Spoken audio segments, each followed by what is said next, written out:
Hello दोस्तों। आफ्ताब श्रद्धा case के बारे में आप सभी को पता होगा कि कैसे आफ्ताब नाम के लड़के ने अपनी लिव इन पार्टनर श्रद्धा का खून करके उसके बॉडी पार्ट्स को काट के जंगल में फेंक दिया था। हालांकि अब वो पुलिस की गिरफ्त में है और उम्मीद तो यही है कि उसको फांसी की सजा हो। लेकिन हमारे देश में ऐसे भी कुछ लोग हैं जो उसके चले जाने के बाद भी उसका नाम इस्तेमाल करके हमेशा की तरह अपनी पॉलिटिक्स के लिए एक दूसरे रिलीजन पर टारगेट कर रहे हैं। श्रद्धा तो बस उनके लिए एक बहाना है।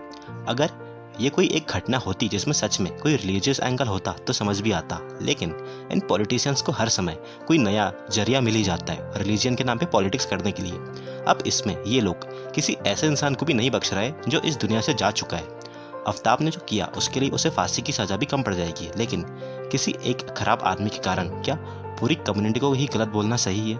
और अगर ये सही है तो क्या पूरे यादव समाज को टारगेट करना सही है? क्या आजमगढ़ में प्रिंस यादव नाम के लड़के ने अपनी गर्लफ्रेंड को मार के आफ्ताब की ही तरह उसके बॉडी पार्ट्स को काट के कुएं में फेंक दिया था? या वो प्रिंस यादव पूरे हिंदू समाज को रिप्रेजेंट करता है? कुछ लोग इतने बेवकूफ़ होते हैं कि उन्हें इतनी छोटी सी बात समझ नहीं आती कि एक इंसान अपनी ज़िंदगी में कैसा होता है, वो क्या करता है, इसका उसके रिलीजन या वो कहाँ से आता है, इसका दूर दूर तक कोई कनेक्शन नहीं होता।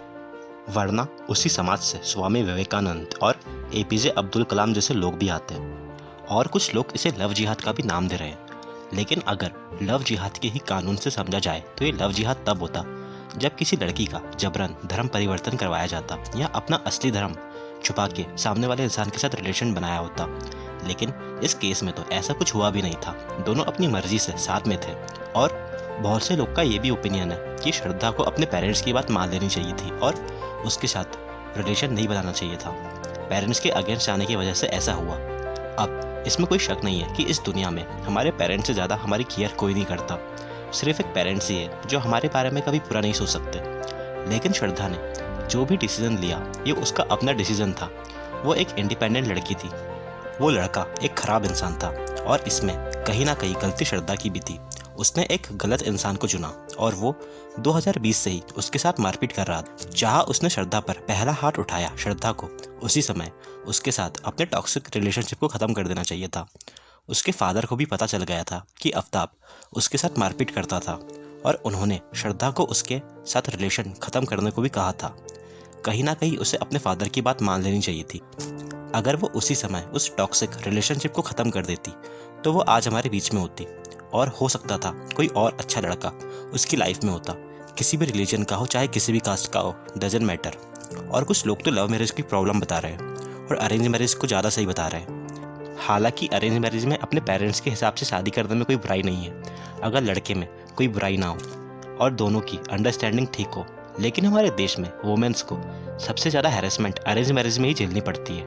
अब चाहे वो हिंदू फैमिली में हो या मुस्लिम फैमिली में, पर कम से कम लव मैरिज में दो लोग शादी से पहले एक दूसरे को समझ तो सकते हैं और फिर अपना डिसीजन ले सकते हैं। अगर दोनों में से किसी को भी सामने वाला पर्सन टॉक्सिक लगता है तो वो उसी समय उस रिलेशनशिप को ख़त्म कर सकते हैं। वही अरेंज मैरिजेस में बहुत सी जगह सामने वाले इंसान को पूरी तरह से जानने का मौका भी नहीं मिल पाता।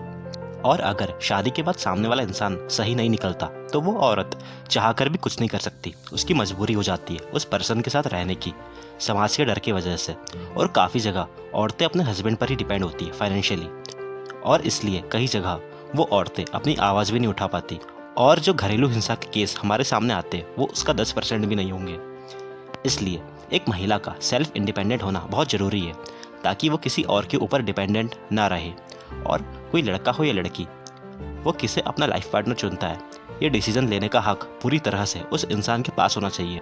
अब चाहे वो सामने वाला पर्सन किसी भी रिलीजन से हो, कोई मुस्लिम लड़की हो या हिंदू लड़की, ये डिसीजन लेने का हक उनका है कि उनको किससे शादी करनी है।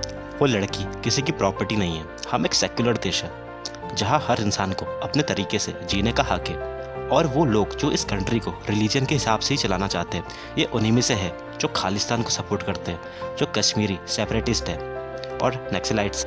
इनके रिलीजन चाहे जो भी हो, अंदर से मेंटलिटी एक जैसी ही है। ये लोग अपने रिलीजन और आइडियोलॉजी को हर चीज़ से ऊपर रखते हैं और बस दूसरों को हेट करते हैं। हमारी कंट्री खुद में ही एक बहुत डाइवर्स कंट्री है और हमारे कॉन्स्टिट्यूशन ने सबको इक्वल राइट्स दिए और ये कंट्री हमारी या उनकी नहीं, हम सबकी है।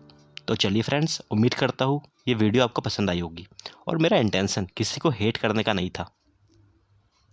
जो कुछ भी मैंने कहा ये मेरा पर्सनल ओपिनियन था। गुड बाय फ्रेंड्स, मिलते हैं नेक्स्ट वीडियो।